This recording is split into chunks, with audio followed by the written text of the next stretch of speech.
Is this video the crystal ball of COLA? We'll see.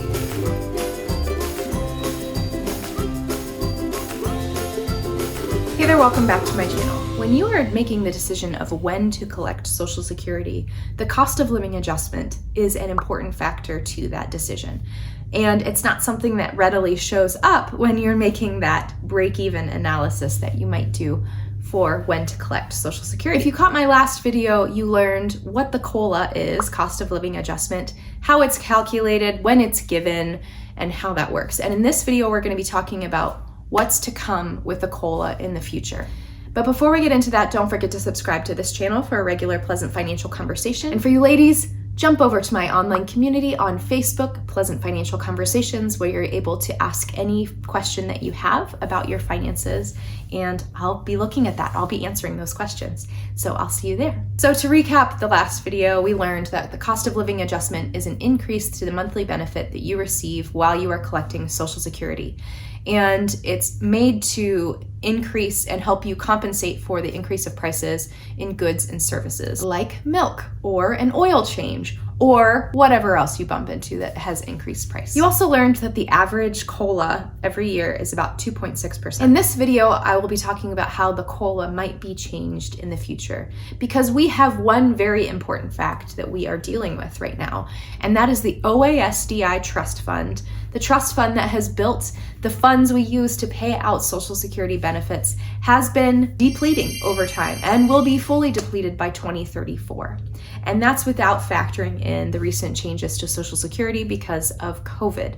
If you haven't seen my video talking about that consideration, you can watch it here. This video is not created to make panic. Of course, we know that there is still money coming in through our FICA taxes that help pay the everyday retirees' Social Security paycheck. It's just will be reduced in 2034 because that trust fund will be fully depleted. And so legislators are very interested in finding different ways to reduce the pressure on that OASDI trust fund. And one of those ways might be through the COLA. So as I've stated in the past, the historical average for the COLA is 2.6%. But if you actually look over the last 6 years, since 2015, the average is 1.33%. So you can see that those cost of living adjustments have been lowered. That's in part to help the OASDI trust fund. But also within the last 20-ish years, there have been 3 years where there has been no COLA given. The reason they give the COLA is based on economic factors, inflation, interest rates, and also our budget. And so those all factor into how the COLA is calculated. So if I were to predict what's happening with the COLA in the future, I think that likely there's going to be some behind the scenes changes to the way that the COLA is calculated, how they determine the amount of COLA that they give every year, and likely it will be reduced.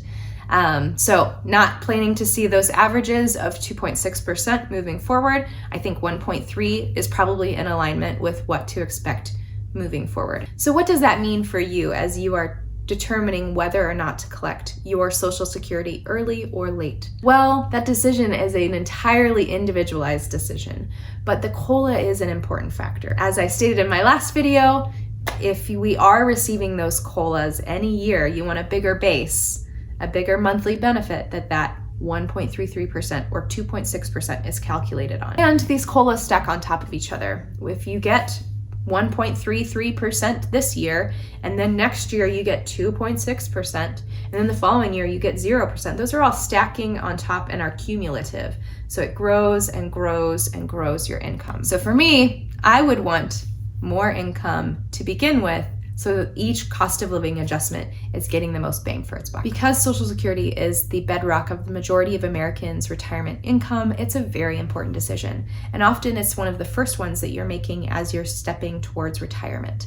And that is not one that you want to take alone or take lightheartedly. You will want to step beside someone to understand how Social Security, in this perspective of your portfolio and all of those savings, that 401k, the IRAs, the Roth IRAs, the joint accounts, et cetera, all factor together to give you the best retirement lifestyle that you desire, because you've been working so long for this time and you don't want to be short-sighted with the decisions that you're making in your drawdown strategy. If you are looking for an ongoing one-to-one guide to help you make all of those incremental decisions as you encounter life in retirement, I'd love for you to reach out to me. Go to my website, www.pleasantwealth.com, to request a meeting.